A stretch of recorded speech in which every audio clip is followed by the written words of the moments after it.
গুণী ব্যক্তিদের ভিতরে আপনার এখানে আমরা আসার পরে যেমন মামাকে পেয়েছি, বুঝলেন, শিরিষ তোলাপত্র উনির শালক হয়, উনিকে দেখেছি।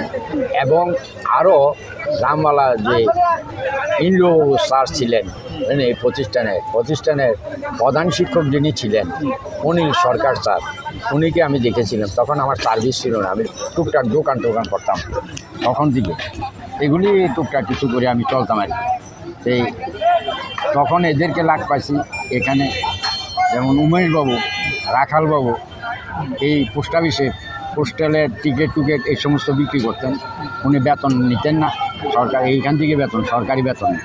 এটা অনেক লেখার পরে এই পোস্ট অফিস থেকে এখানের অনেক ওষুধ সারা বাংলাদেশের বিভিন্ন জেলাতে এগুলি পার্সেল হয়।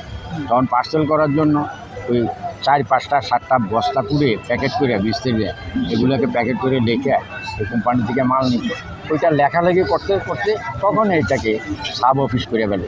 এই এখনও যে কুমিল্লা ঈশ্বরপাশাল মহেশ প্রাঙ্গণের যে পোস্ট অফিসটা ছিল, হ্যাঁ, এই পোস্ট অফিসটা এই পিএনজি থেকে বহুত লেখার পরে এটাকে সাব অফিস করছিল। সেটা অনেক বছর ছিল, আজ কয়েক বছর যাবৎ সেটা এখান থেকে ইপিজেডে তারা চলে গেছে। যে এখানে মানুষ না থাকা, এখানে যদি গুণী ব্যক্তি থাকতে তাহলে এই প্রতিষ্ঠান থেকে এরকম একটা জিনিস হারা হয় না। পোস্ট অফিস এটা ছিল। ব্রাসুন চক্রবর্তীর এগুলি আছে, এগুলি বইও আমি পড়ছিলাম একটু। এখন উনি এখানে অনেক কথা উনির মনে পড়ে। উনির কাছে অনেক গুণীজন আসছেন। হ্যাঁ, উনি থিওসি সোসাইটি ইনস্টিটিউট আছে টাউন হলের ভিতরে, ওইটার ভিতরে সর্বধর্মের পরিচর্য এই গ্রন্থকারে উনি যে এখানে উনি সভাপতিত্ব করতেন। ও এখানে চলে গেলেন। উনি যে আত্মীয় স্বজনগুলো ছিলেন সুপ্রিম কোর্টের উকিল, এরা আসতেন। এরা আসার পরে এরা উনিকে সাথে দেখা করার জন্য আসতেন। এখানে বলতেন, তখন আমি বলতাম বাবু তো এখান নাই, এখন চলে গেছে ওই অমুক জায়গায় আছে টাউন হলে। তো উনি আসছেন, আসার পরে উনি দেখলেন। দেখার পরে উনি বললেন যে স্যার উনি আত্মীয়, আমি আসছি আপনার কাছে। আমার সম্বন্ধে উনি বলতেন যে উনি আমাকে অনেকক্ষণ সময় দিচ্ছে এবং কথাবার্তা বলছে, আপনার কথা বলছে। তো উনি আমার সম্বন্ধে আবার কি জানি বললেন, প্রশংসা করলেন যে না এটুকু আমার এখানে অনেক লোক এখানে আসে, চাকরি বাকরি করে এখানেই আসে, আমি ঠাকুরপাড়ায় থাকতাম। তো এরকম গুণী ব্যক্তিরা শেষ হওয়ার পর, যেমন আমাদের এলাকাতে বা আমাদের এখানে মহেশ চ্যারিটেবল ট্রাস্ট যে জায়গা সম্পত্তি, স্কুল, কলেজ, ছাত্রবাস, এদের জন্য থাকার জন্য, শিক্ষকদের জন্য এবং মাস্টার পাড়া, তাদের থাকার ব্যবস্থা, জমির ব্যবস্থা, আগে তো লেখাপড়াটা এইভাবেই চলতো। গুণীজনে এখানে লেখাপড়া ওকালতি করতেন। এখন তো ওই পরিবেশ নেই, অনলীয় অর্থ, শুধু অর্থ। আর কে ডাক্তার হবে, কে ইঞ্জিনিয়ার হবে, সেই সম্বন্ধে টাকার ব্যাপারে তারা ধর্মের প্রতি তাদের এখন কোনো ওই জিনিসটা নাই। ইদানিং দেখলাম কিছুটা যে কিছু লোক এই ধরনের ধর্মের প্রতি আকৃষ্ট হয়েছে।